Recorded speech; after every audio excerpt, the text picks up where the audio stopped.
going to start with question number 4. Factorize. 4 parts है इस question में. First part 12x square minus 7x plus 1. देखिए ये किस टाइप की इक्वेशन है, पहले आप ये देखिए. ये लीनियर इक्वेशन है, क्वाड्रेटिक इक्वेशन है, क्यूबिक इक्वेशन है, किस टाइप की है?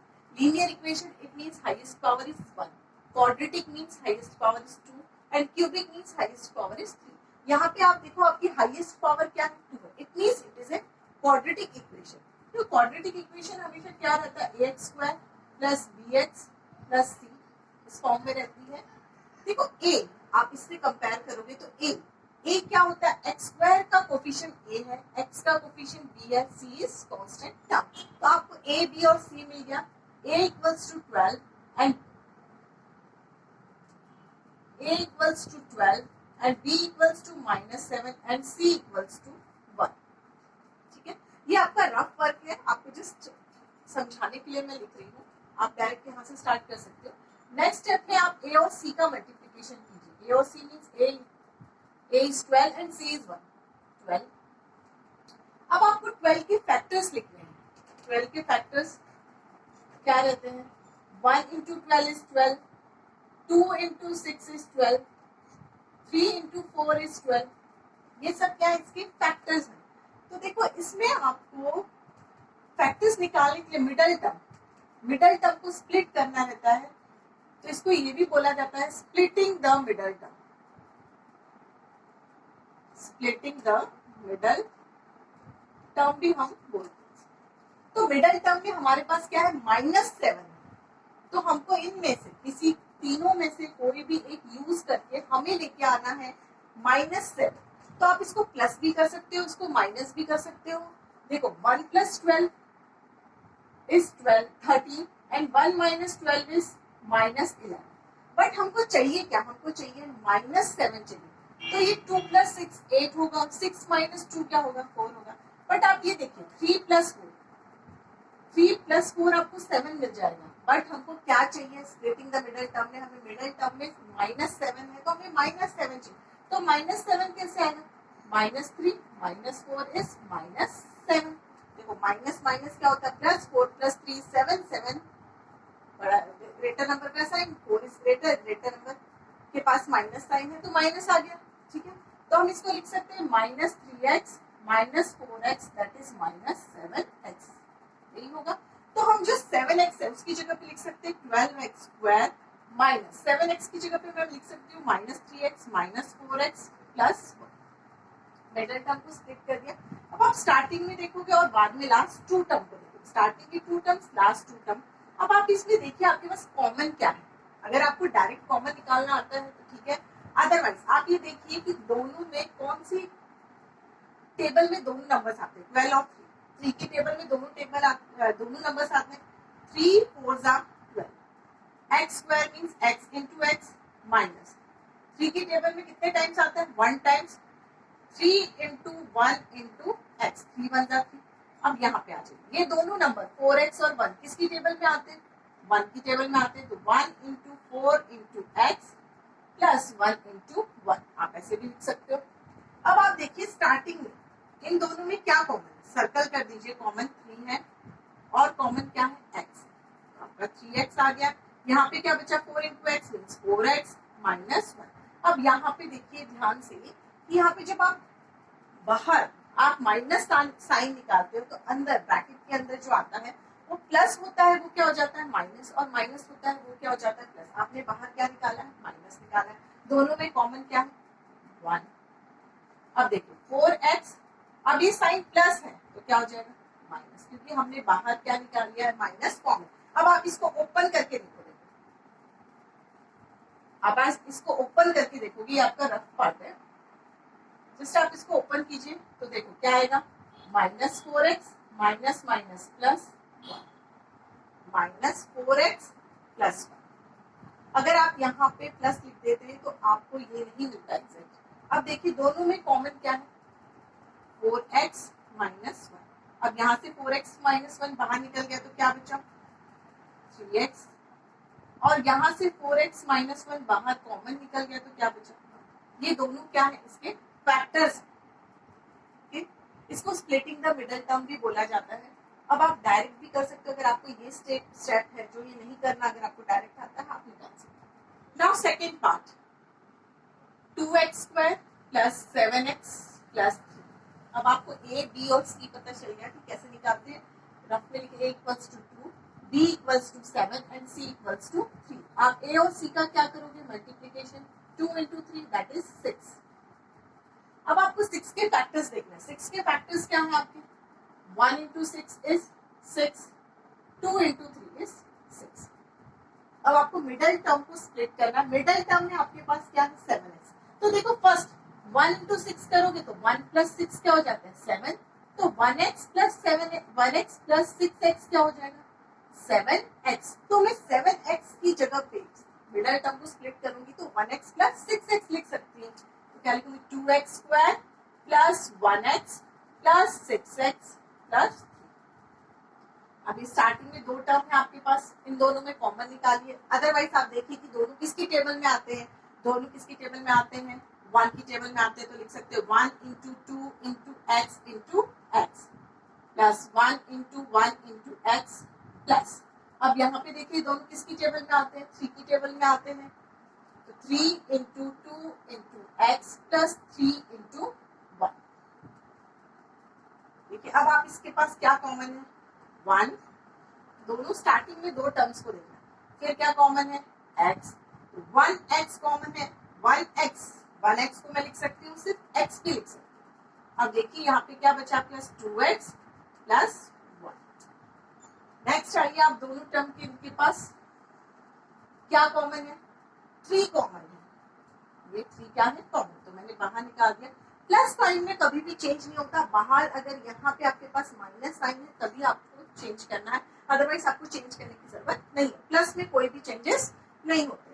तो 3 बाहर है तो यहाँ पे क्या बचा, 2x प्लस 1। अब इन दोनों में आपको क्या कॉमन दिख रहा है, आपको दिख रहा है 2x प्लस 1। मैंने 2x को बाहर निकाल दिया तो इसके पास बचा x और इसके पास बचा 3। तो ये क्या है, इसके फैक्टर्स हैं। Now next third part 6x² plus 5x minus 6। इसमें से आप a, b और c लिख सकते हो, या आप डायरेक्ट भी 36 कर सकते हो। a equals to 6, b equals to 5 and c equals to minus 6। a into 6 means 6 into minus 6 that is minus 36। ठीक है, आपको माइनस 36 है, 36 के फैक्टर्स क्या होंगे, देखो 1 into 36 is 36।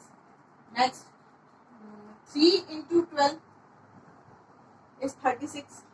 Next is 2 into 18, 18 to सा भी 36 रहता है, और क्या रहता है 9 into 4 is also 36। अब आपको मिडल टर्म को स्प्लिट करना है, तो मिडल टर्म क्या है आपकी 5x है।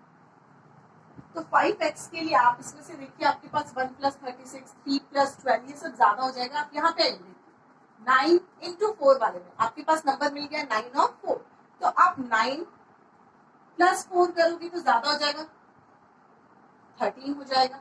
बट मुझे क्या चाहिए 5, तो 9 minus 4 करूंगी तो मेरे को क्या मिलेगा 5।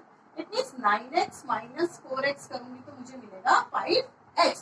तो मैं 5x की जगह पे क्या लिख सकती हूँ, 6x² प्लस लिख सकती हूँ 9x minus 4x minus 6। अब आप देखिए इन दोनों को किसकी टेबल में आते हैं, ये 3 की टेबल में आते हैं।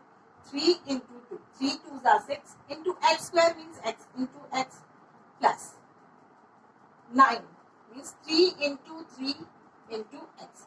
अब यहाँ पे देखिए दोनों किसकी टेबल में आते हैं, 2 की टेबल में आते हैं। तो मैं लिख सकती हूँ 2 2s are 4 x minus 2 3s are 6। ये हो गया। अब आप इसमें कॉमन लिखिए, 3 कॉमन है और क्या कॉमन है, एक x, तो मैंने बाहर निकाल दिया इसको। तो क्या बचा इसके पास 2 और x, 2x प्लस यहाँ पे क्या बचा 3। अब देखिए यहाँ पे फिर से माइनस साइन आएगा। जब हम बाहर माइनस को निकालते हैं तो अंदर क्या होता है, माइनस क्या हो जाता है प्लस, और प्लस क्या हो जाता है माइनस। तो यहाँ पे माइनस मैंने बाहर निकाला, कॉमन क्या है 2। तो यहाँ पे क्या बचेगा 2x और माइनस साइन क्या हो जाएगा प्लस। ठीक है, अब देखिए ये दोनों में क्या कॉमन है, 2x प्लस 3 और क्या बचेगा 3x माइनस 2। जब मैंने 2x प्लस 3 को बाहर निकाल दिया तो इसके पास क्या था 3x और इसके पास क्या था माइनस 2। देखो कभी कभी ऐसा होता है कि हमें जो क्वाड्रेटिक इक्वेशन है, क्वाड्रेटिक इक्वेशन हमें फॉर्म हमेशा इसी फॉर्म में होनी चाहिए। क्वाड्रेटिक इक्वेशन हमेशा ax square plus bx plus c के फॉर्म में ही होनी चाहिए। इट मीन्स पहले स्क्वायर की टर्म आनी चाहिए, फिर x की टर्म आनी चाहिए, फिर कांस्टेंट टर्म आनी। अगर आपके पास क्वेश्चन ऐसा लिखा है 5x plus 6x square minus 6 इस टाइप से लिया है तो आपको मिडल टर्म को स्प्लिट करना। मिडल टर्म हमेशा क्या होती है, x वाली टर्म क्या होती है मिडल, तो इसको आप करेक्ट आप क्वाड्रेटिक फॉर्म में लिख दीजिए। पावर हमेशा आपकी कम होती हुई जानी चाहिए, तो इसको लिख सकते हो 6x square plus 5x minus 6। Okay, now last fourth part of question number 4, 3x square x minus 4। देखो इस x के पास अभी यहाँ नंबर नहीं दिख रहा आपको, मीन्स यहाँ पे है आपके पास 1।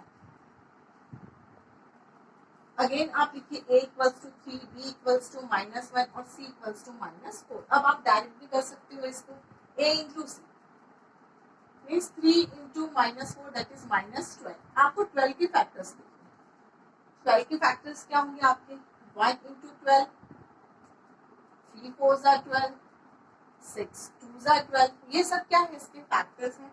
आपको क्या चाहिए, यहाँ पे मैंने 1x पहले सिर्फ x लिखा था, x के पास कोफिशिएंट क्या है 1, -1 कोफिशिएंट 1 नहीं क्या है -1, तो आपको -1 लेके आना है। तो देखो 1 प्लस 12 12 आएगा, या 1 माइनस 12 -11 आएगा। 6 प्लस 2 6 प्लस 2 इज 8 और 6 माइनस 2 इज 4। तो आपके पास देखिए 3 और 4 नंबर है। 4 और 3 नंबर के लिए देखो आपको माइनस चाहिए, तो आप इसको 3 प्लस 4 लिखोगे तो 7 आएगा।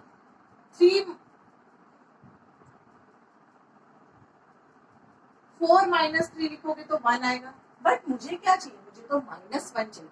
मीन्स मैं कैसे लिखूंगी, माइनस साइन कब लगता है, जब ग्रेटर नंबर के पास क्या होता है माइनस होता है। ग्रेटर नंबर क्या है 4, 4 के पास मुझे क्या चाहिए माइनस, तो क्या मिलेगा मुझे -1। तो मैं इसको लिख सकती हूँ -4x प्लस 3x। तो 3x square -4x plus 3x -4।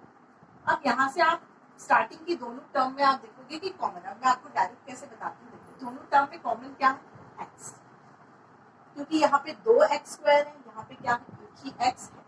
तो अब अंदर क्या बचेगा आपके पास 3x माइनस प्लस प्लस है तो कोई साइन के चेंजेस नहीं होंगे। अब यहाँ देखिए यहाँ ये दोनों के पास क्या कॉमन है, ये दोनों किसकी टेबल में कॉमन आएंगे, ये दोनों 1 की टेबल में कॉमन आएंगे। इट मीन्स हम 1, तो अंदर क्या बचेगा 3x माइनस 4। आप इस तरीके से डायरेक्ट कर सकते हो। अगर आपको डायरेक्ट नहीं करना है, अगर आपको डायरेक्ट नहीं आ रहा है तो सेम आप टेबल्स खोलिए, टेबल के थ्रू लिखिए। ये दोनों किसकी टेबल में आएंगे, स्टार्टिंग में 1 की टेबल में। 1 into 3 into x into x minus 1 into 4 into x. अभी दोनों लास्ट में देखिए ये भी 1 की टेबल में ही आते हैं। 1 into 3 into x minus 1 into 4। अब देखिए कॉमन, कॉमन क्या है 1 दोनों के पास है, x दोनों के पास है, 1x क्या है कॉमन है। 1x को मैं लिख सकती हूँ सिर्फ x भी लिख सकती हूँ और 1x भी लिख सकती हूँ। 3x minus 1। अब यहाँ पे देखिए प्लस साइन, कोई चेंजेस नहीं आएंगे। यहाँ पे देखिए क्या कॉमन है 1, ठीक है। अब अंदर क्या बचा आपके पास 3 into x means 3x minus 4।